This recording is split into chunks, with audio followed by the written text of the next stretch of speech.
ऐसे बैठ जाएगा।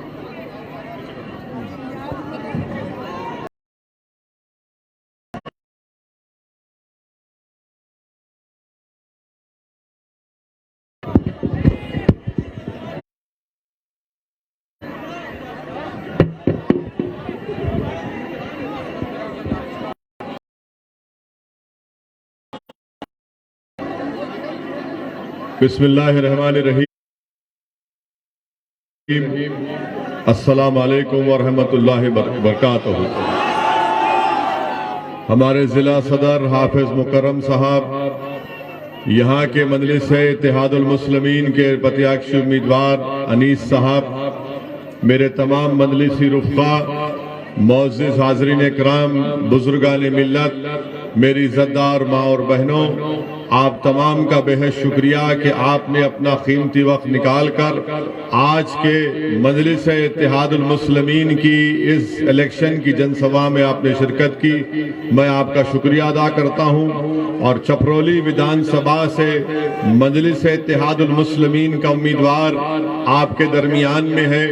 आप ये भी जानते हैं कि उत्तर प्रदेश के विधानसभा के चुनाव में मजलिस इत्तेहादुल मुस्लिमीन भागीदारी परिवर्तन मोर्चा का हिस्सा है और बाबू सिंह कुशवाहा की जन अधिकार पार्टी और दीगर अति पिछड़ा समाज की मुख्तलिफ सियासी पार्टियां ने मिलकर हमने इस परिवर्तन मोर्चा को बनाया है, जिसमें हमने ये तय किया है कि अगर उत्तर प्रदेश और छपरौली की जनता इस अलायंस को अपने आशीर्वाद, अपनी दुआओं और वोट से नवाजेगी तो इंशाअल्लाह ताला पहला मुख्यमंत्री उत्तर प्रदेश का बाबू सिंह कुशवाहा होंगे 2.5 साल के लिए। उसके बाद 2.5 साल के लिए दलित समाज से कोई उम्मीदवार होगा और 5 साल में एक डिप्टी चीफ मिनिस्टर अल्पसंख्यक समाज मुसलमान से होगा,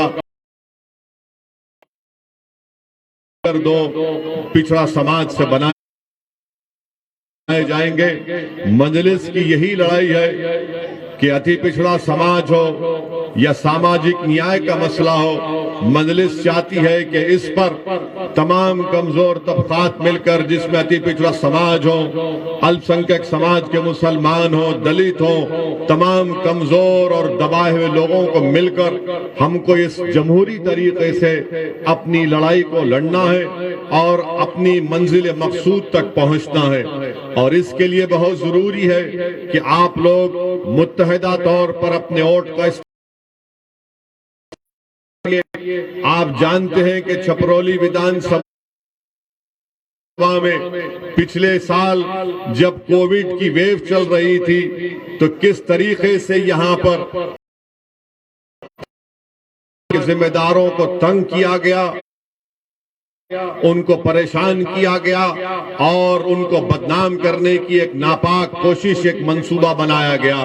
उस वक्त अगर पूरे भारत में अगर कोई ये कह रहा था कि तबलीगी जमात कोविड के फैलने की जिम्मेदार नहीं है बल्कि उसको बदनाम करने की कोशिश की जा रही है, जो ऐसी तंजीम है जो इखलास की बुनियाद पर काम किया जाता है, तो किसी में हिम्मत नहीं थी, न समाजवादी पार्टी के नेता में हिम्मत थी, न आरएलडी न बसपा के नेताओं में हिम्मत थी कि ये इस ताल्लुक से कुछ कह सके। अगर पूरे मुल्क में कि पूरे उत्तर प्रदेश में अगर किसी ने आवाज उठाई तो उसका नाम असदुद्दीन ओवैसी था, जिसने तबलीगी जमात को बदनाम करने की साजिश की मजम्मत की। छपरौली की आवाम को मैं ये भी बताना चाहूंगा कि जब आप 10 फरवरी के दिन अपने वोट का इस्तेमाल करने जाएंगे तो याद करिए कि जब कोविड की वेव में आप जानते हैं कि 27 दिन में करीब 30 से ज्यादा लोगों की मौतें हुई थी छपरौली विधानसभा में। कहां पे नजर आए मुख्यमंत्री की सरकार या मुख्यमंत्री नजर नहीं आए जब रोज कोई ना कोई छपरौली विधानसभा में एक शख्स मर रहा था कोविड से। उस वक्त सरकार नहीं थी, उस वक्त यहां पर बीजेपी के एडमिनिस्ट्रेशन से कोई नहीं था। आपको ये बात वोट डालने से पहले याद रखनी चाहिए। तीसरी बात जो मैं आपको याद दिलाना चाहता हूं कि छपरौली विधानसभा में 10वीं जमात के बाद यहाँ पर कोई तालीम का, कोई शिक्षा का इंतजाम नहीं है। बताइए कौन सा विकास का काम, कौन सा काम बीजेपी की सरकार ने किया। चौथा, यहाँ पर गवर्नमेंट के कॉलेज की जरूरत है, उसका नाकिस इंतजाम किया गया। यहाँ पर 13 लाख की आबादी में सिर्फ 24 पब्लिक हेल्थ सेंटर काम करते हैं। बताइए बीजेपी ने कौन सा विकास का काम किया। बीजेपी बड़े बड़े झूठे दावे करती है जो सच्चाई पर मुबन्नी नहीं है। दूसरी जानिब मेरी इज्जतदार माँ और बहनों, मेरे बुजुर्गों, मेरे गयूर नौजवान साथियों, मैं आपको ये बताना जरूरी समझता हूं कि जिन्होंने आपका वोट तो लिया, जिन्होंने सुरक्षा के नाम पर आपसे वोट लिया, जिन्होंने बीजेपी को हराने के नाम पर आपसे वोट लिया, जिन्होंने आपके बच्चों को सुरक्षा और उनकी शिक्षा के नाम पर वोट लिया, बताइए आज जब मसाइब और मुश्किलात के तूफान से हम गुजर रहे थे, ये कहां पर नजर आए। पूछिए समाजवादी पार्टी और आरएलडी के नेताओं से कि CAA के ऊपर आपका क्या बोलना है, तो इनकी जबानें बंद हो जाएंगी। तारीख गवाह है कि भारत की संसद में अगर किसी ने संविधान का हवाला देकर उसको काला कानून करार दिया और CAA के उस कानून की कॉपी को पूरे संसद में अगर किसी ने ये कहकर फाड़ दिया कि इस तरह गांधी ने उस वक्त के सफेद फाम अफ्रीका की हुकूमत के कानून के खिलाफ इस तरह कानून फाड़ा था, तो सदुद्दीन ओवैसी आपके सामने खड़ा है। मैंने उस CAA कानून को फाड़ कर बताया कि ये काला कानून है जो मजहब के नाम पर भेदभाव करता है। क्या पोजीशन है, क्या कहती है सपा और आरएलडी, इसके पास इनका कोई जवाब नहीं है। ट्रिपल तलाक का गलत कानून मोदी सरकार लेकर आई। पूछिए सपा और आरएलडी से कि आपकी इसके ऊपर क्या राय है, तो जबान खामोश हो जाएगी। आप जानते हैं कि आपकी एक आवाज की जरूरत है। आप जानते हैं कि उत्तर प्रदेश की विकास और उत्तर प्रदेश की मजबूती के लिए बहुत जरूरी है कि अल्पसंख्यक समाज की भी एक आवाज हो। अगर आप सिर्फ खामोशी के साथ वोट डालते रहेंगे, वोट डालते रहेंगे, मैं आपको बताने आया हूं कि आप वोट डालेंगे भी और अनीस के हक में इंशाअल्लाह ताला अपने वोट का इस्तेमाल करेंगे। हम सिर्फ वोट डालने वाले नहीं है, वोट हासिल करने वाले भी हैं। आज मैं उन समाजवादी पार्टी में जो बड़े बड़े नेता अपनी जिंदगी गुजार दिए, आज घर में बैठकर रो रहे हैं कि हमको टिकट नहीं दिया गया, हमसे धोखा किया गया, हमसे इंसाफ नहीं किया गया। मैं उन समाजवादी पार्टी के नेताओं से कह रहा हूं कि तुम गैरों की चौखट पर जाकर एक हकीर विधानसभा के टिकट के लिए भीख मांग रहे हो। आओ मजलिस में हम टिकट बांटेंगे, तुमको भीख मांगने की जरूरत नहीं है। और मैं उन नेताओं को चौकन्ना कर रहा हूं, अखिलेश यादव तुमको धोखा देगा। अखिलेश यादव जिस किसी अल्पसंख्यक समाज के नेता को टिकट नहीं मिला, अखिलेश यादव उसको बुलाकर बोल रहे हैं ये लो लॉलीपॉप और मुंह में चूसते रहो। और लॉलीपॉप अखिलेश यादव क्या दे रहे, बोल रहे हैं कि सरकार आएगी तो तुमको MLC बनाएंगे, सरकार आएगी तो तुमको राज्यसभा भिजा देंगे। अरे राज्यसभा तो प्रोफेसर के मुकद्दर में जिंदगी भर के लिए लिखा है, MLC तुमको नहीं मिलेगा।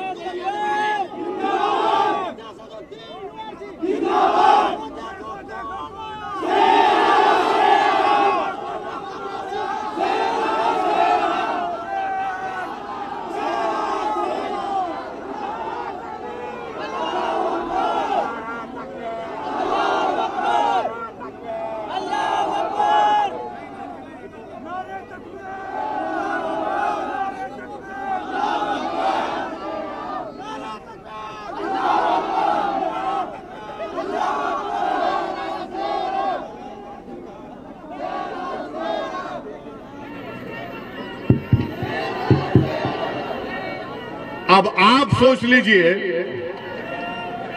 बाबा क्या कहते हैं, विकास किया। अरे बिजली का इंतजाम नहीं किया, क्या खाक विकास किया बाबा तूने? बाबा ने तो कुछ किया ही नहीं। बाबा सिर्फ लंबी लंबी छोड़ते अपने उस्ताद की तरह, मोदी जी की तरह। अनिल, बिजली का इंतजाम नहीं। मैं आपसे अर्ज कर रहा था, मैं आपको बता रहा था समाजवादी पार्टी के बारे में, तो मैं समाजवादी पार्टी के नेताओं को कह रहा हूं कि आप अगर घर में बैठ गए तो हमेशा के लिए बैठ जाएंगे। आइए हमारे साथ आ जाइए, हम आपको अपने कंधे पर बिठाकर आपकी राजनीति को इंशाल्लाह चमका देंगे। अखिलेश यादव आपको डुबा देगा और आपकी राजनीति को हमेशा के लिए दी एंड कर देगा, खत्म कर देगा। अब ये इनको सोचना है कि वो क्या करेंगे। तीसरी बात, यहां पर पिछले बार विधानसभा के चुनाव से किसको जिताया था आपने? किसको जिताया था? कौन सी पार्टी का था? अब कहां कूद कर चला गया? कुलाटी कहां मारा? अब उसका जिम्मेदार हम हैं। हमने आपको उसको कहा था कि बेटा कुलाटी मार के मोदी जी के गोद में जाकर चाय पी ले। हमने तो नहीं कहा था ना। अब जयंत चौधरी इस पर क्या बोलेंगे? जयंत चौधरी के पार्टी से ये कूद कर नरेंद्र मोदी और योगी के साथ बैठकर उस पार्टी का प्रत्याशी बनकर यहां पर आया है। आपका वोट जाय होगा, याद रखिए। आपने 2019 के पार्लियामेंट के चुनाव में बीजेपी को वोट दिया आपने? कितनों ने दिया? हाथ उठाओ, डरो मत। कौन जीता यहां से? कौन जीती? हम बोले थे आपको वोट डालने के लिए। आपके वोट की कीमत क्या रही है बताओ? 17 में आपने आरएलडी को वोट दिया, वो बीजेपी में दौड़कर चला गया। 19 में आपने बीजेपी के खिलाफ यहां पर आरएलडी को वोट दिया, तब भी बीजेपी जीती। आपकी जिम्मेदारी नहीं है बीजेपी को सिर्फ हराना, आपकी जिम्मेदारी खुद कामयाब करो और बीजेपी को भी हराओ। हमारे दिमागों में 50 साल से बात डाल दी गई, आप नहीं जीत सकते। मैं आपको मिसाल दे रहा हूं, हाथी होता है ना, तो बचपन से हाथी को एक मामूली सी जंजीर में बंद करके रख दिया जाता है, और जब वो हाथी बड़ा हो जाता है तो हाथी यही समझता कि जंजीर से जकड़ा हुआ हो।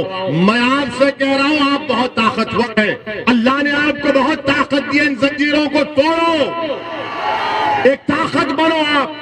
आपके मुकद्दर के फैसले आप खुद कर सकते हैं, बशर्ते कि आप अपने फैसलों पर एतमाद करें, बशर्ते कि आप पूरे अल्लाह की जात पर भरोसा करके अनीस के हक में अपने वोट का इस्तेमाल करिए।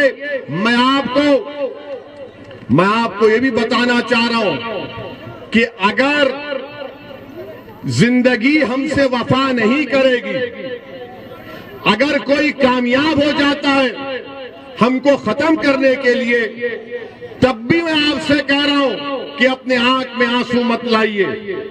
हां, हमारी गाड़ी पर हमला हुआ, 4 गोलियां उन 2 लोगों ने चलाई, मगर अल्लाह जिसको बचाना चाहता उसकी कोई जान नहीं ले सकता।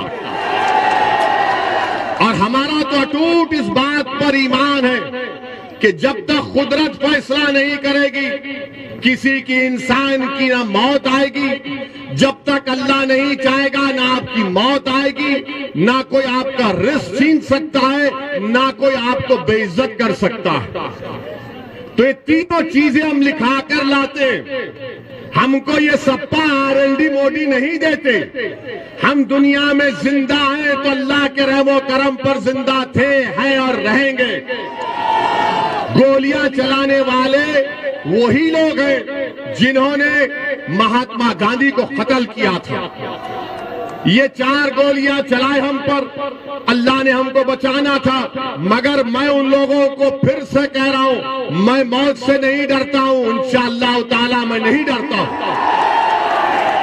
मुझे मालूम है कि इन तमाम जितने दुनिया में लोग आते हैं, अपनी माँ के पेट में पलकर जब दुनिया में आते हैं तो अल्लाह एक वक्त मुकर्रर कर दिया हर एक का, और हम और आप जाएंगे इस दुनिया से।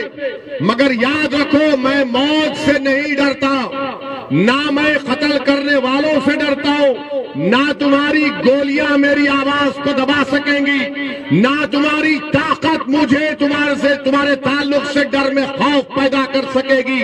मुझ पर गोलियां क्यों चलाई गई? क्योंकि मैं बीजेपी की आंख में आंख डालकर आप गरीब मजलूम अवाम के हक की बात करता हूं। मुझ पर गोलियां इसलिए चलाई गई, मुझ पर गोलियां इसलिए चलाई गई क्योंकि मैं गरीब आवाम के इंसाफ का मुतालबा करता हूं। मुझ पर गोलियां इसलिए भी चलाई जाएंगी क्योंकि मैं हिस्सेदारी की बात करता हूं। मैं संविधान के दायरे में रहकर जब ये बात करता हूं तो इन जालिमों को पसंद नहीं आता। ये नादान, ये बुज़दिल ये समझते हैं कि ओवैसी की जबान को खत्म कर दिया जाएगा गोलियों से। अरे तुम्हारे में दम है तो मारो गोली। मैं मगर अल्लाह ने फैसला किया कि तुम्हारी गोली से मेरी मौत होगी, तो मैं आपसे कह रहा हूं, आप अपने हर बेटे को, अपनी बेटी को मुझसे ज्यादा काबिल बनाना। अगर एक ओवैसी मरेगा तो तुमको मैं वसीयत करता हूं कि लाखों में तुमको मुझसे ज्यादा ओवैसियों को पैदा करना पड़ेगा। और याद रखो, हम दुनिया में आए तो जाएंगे, मगर अपने बेटों को, अपनी बेटियों को डॉक्टर बनाइए ताकि वो बीमारों का इलाज कर सकें। अपने औलाद को जर्नलिस्ट बनाइए ताकि वो जालिम हुक्मरानों से बेबाकी से सवाल कर सकें। आप अपनी औलाद को सियासतदान बनाइए, विधायक बनाइए, सांसद बनाइए, जिला परिषद में लेकर जाइए, चेयरमैन बनाइए, लड़िए। याद रखिए, जो ये चिड़िया होती है ना, जो आसमानों में उड़ती है, क्या वो अपने घोंसले में उड़ती है या बाहर निकलकर उड़ती है? जो चिड़िया घोंसले में उड़ती है, बाहर उड़ती है, तो क्या तुम सिर्फ अपने घोंसले में, उसके बनाए हुए घर में रहोगे या एक आजाद परिंदे की तरह उड़ोगे? उड़ो, अपने ख्वाबों को पूरा करो।